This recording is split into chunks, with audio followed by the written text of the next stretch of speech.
Germany में पहले से ही इकोनॉमिक, पॉलिटिकल और सोशल हालत बहुत खराब हो चुकी थी। ये पूरा क्राइसिस ही हिटलर के पावर में आने का बैकग्राउंड बन गया। हिटलर का जन्म 1889 में ऑस्ट्रिया में हुआ था और उसका बचपन गरीबी में गुजरा।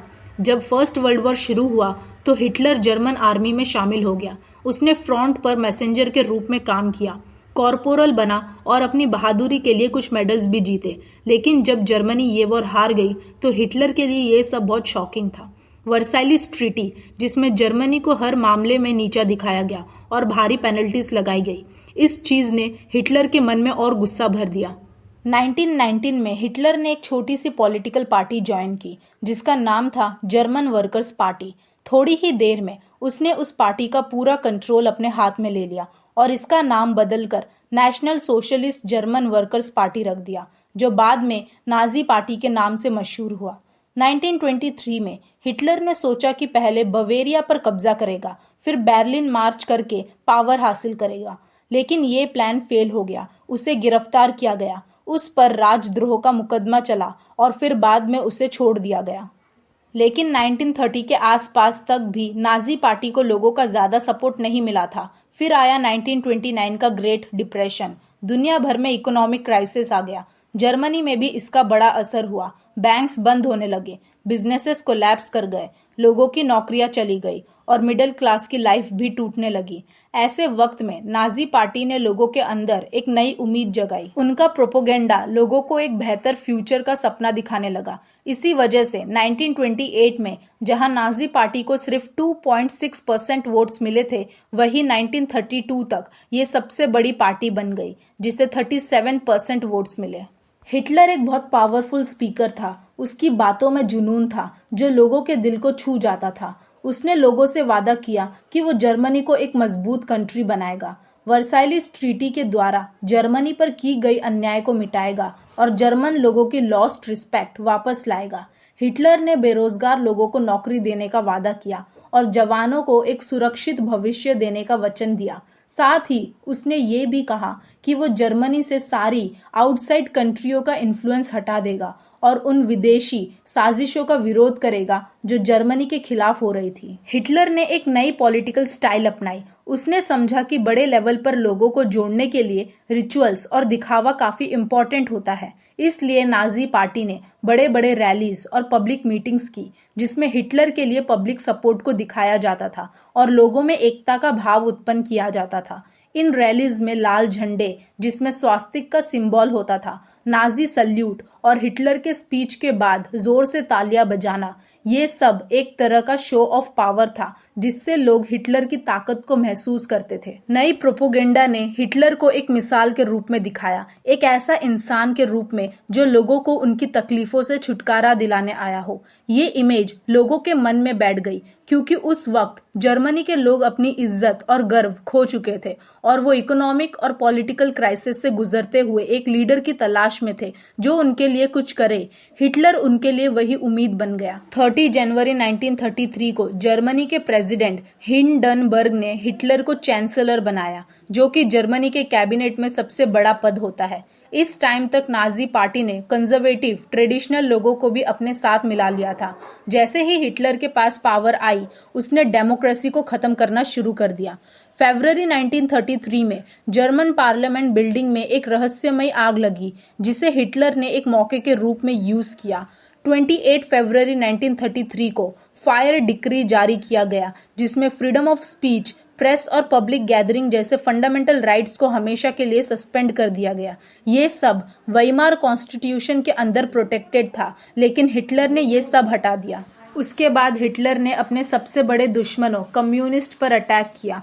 बहुत सारे कम्युनिस्ट को तुरंत पकड़कर जेल में डाला गया या तो कॉन्सेंट्रेशन कैंप्स भेज दिया गया। रिप्रेशन, दबाव और अत्याचार इतना ज्यादा था कि सिर्फ एक छोटी सी सिटी ड्यूसेल्डॉर्फ, जिसकी पॉपुलेशन 5 लाख थी, वहां पर 6,808 लोग अरेस्ट किए गए, जिसमें 1,440 कम्युनिस्ट थे। लेकिन ये सिर्फ एक कैटेगरी थी। पूरे जर्मनी में नाजीज ने 52 अलग अलग टाइप्स के लोगों को टारगेट किया। फिर आया 3 मार्च 1933 जब इनेबलिंग एक्ट पास हुआ। ये एक्ट ने ऑफिशियली डिक्टेटरशिप इस्टेब्लिश कर दी। हिटलर को बिना पार्लियामेंट के परमिशन के अपने आदेश जारी करने का पूरा अधिकार मिल गया। सारे पॉलिटिकल पार्टीज और ट्रेड यूनियंस को बैन कर दिया गया। सिर्फ नाजी पार्टी और उसके एफिलिएटेड ग्रुप्स को ही अलाउड किया गया। इसके बाद जर्मनी में इकोनॉमी, मीडिया, आर्मी और जुडिशरी सब कुछ नाजी कंट्रोल में आ गया। सोसाइटी को अपने हिसाब से कंट्रोल करने के लिए हिटलर ने कुछ स्पेशल पुलिस और सिक्योरिटी फोर्स भी तैयार की। पहले सिर्फ एक नॉर्मल पुलिस होती थी जिनकी यूनिफॉर्म ग्रीन होती थी, लेकिन अब इसके अलावा नए पावरफुल ग्रुप्स बने जैसे SA, storm troopers, Gestapo, secret state police, SS, personal protection squad, criminal police, SD, security service. इन नए फोर्स के पास एक्स्ट्रा कॉन्स्टिट्यूशनल पावर्स थी, मतलब ये कानून के बाहर जाकर काम कर सकते थे। लोगों को बिना किसी कोर्ट प्रोसेस के गिरफ्तार किया जा सकता था, टॉर्चर चेम्बर्स में ले जाया जा सकता था, कॉन्सेंट्रेशन कैंप्स भेज दिया जाता था या जर्मनी से डिपोर्ट कर लिया जाता था।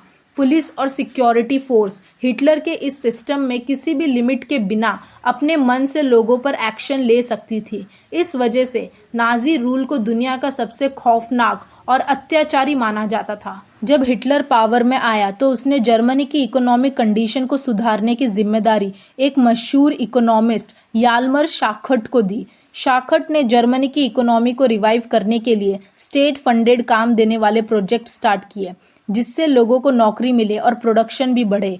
इस प्लानिंग के तहत जर्मनी में सुपर हाईवेज बनाए गए और एक पॉपुलर कार डिजाइन की गई जिसे हम फ्लोक्सवागन के नाम से जानते हैं, जिसका मतलब था पीपल्स कार। फॉरेन पॉलिसी में भी हिटलर ने तेजी से सक्सेस पाई। 1933 में उसने लीग ऑफ नेशन से जर्मनी को निकाल लिया और 1936 में उसने राइनलैंड को वापस ले लिया, जो कि पहले वर्साइलिस ट्रीटी के तहत जर्मनी से छीन लिया गया था। 1938 में उसने ऑस्ट्रिया और जर्मन को मिला दिया और एक नया नारा दिया, one people, one empire, one leader. इसके बाद हिटलर ने चेकोस्लोवाकिया के German speaking region Sudetenland पर कब्जा किया और धीरे धीरे पूरा चेकोस्लोवाकिया अपने कंट्रोल में ले लिया।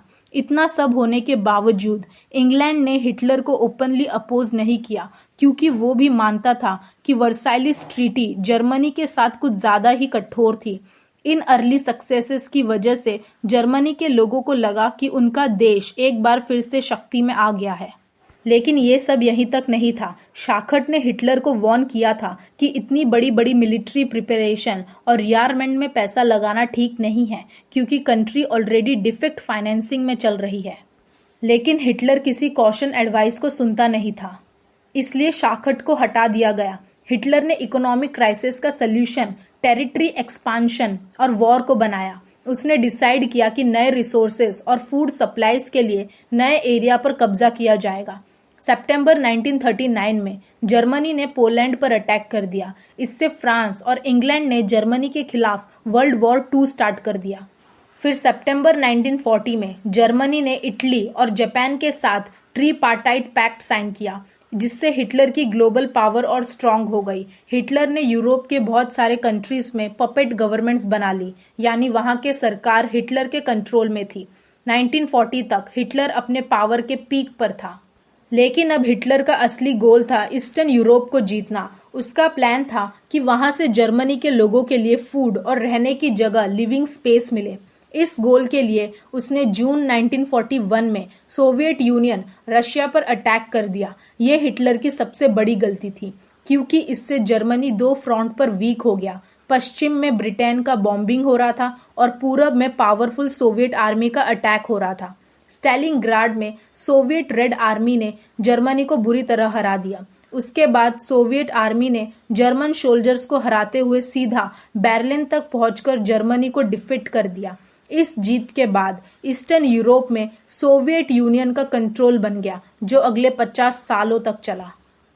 इस दौरान यूएसए ने वॉर में अब तक हिस्सा नहीं लिया था, क्योंकि पहले वर्ल्ड वॉर के बाद उन्हें इकोनॉमिक प्रॉब्लम्स का सामना करना पड़ा था। लेकिन जापान अपना पावर ईस्ट एशिया में बढ़ा रहा था। उसने फ्रेंच इंडो चाइना पर कब्जा कर लिया था और यूएस के नावल बेस पियोरल हार्बर पर अटैक कर दिया। जब जापान ने हिटलर का सपोर्ट किया और अमेरिका पर अटैक किया, तब यूएसए भी सेकेंड वर्ल्ड वॉर में एंटर कर गया। ये वॉर फाइनली मई 1945 में हिटलर के डिफीट के साथ खत्म हुआ। जापान को हराने के लिए अमेरिका ने हिरोशिमा पर एटॉम बॉम्ब गिरा दिया। इससे जापान भी सरेंडर कर गया। और इस पूरे बैकग्राउंड के बाद हम वापस आते हैं हेलमट और उसके पिता की कहानी पर, जिसमें नाजी रेजिम के क्रिमिनल्स एक्टिविटीज और एट्रोसिटीज को समझाया गया है। मिलते हैं इस चैप्टर के नेक्स्ट पार्ट में, तब तक के लिए बाय।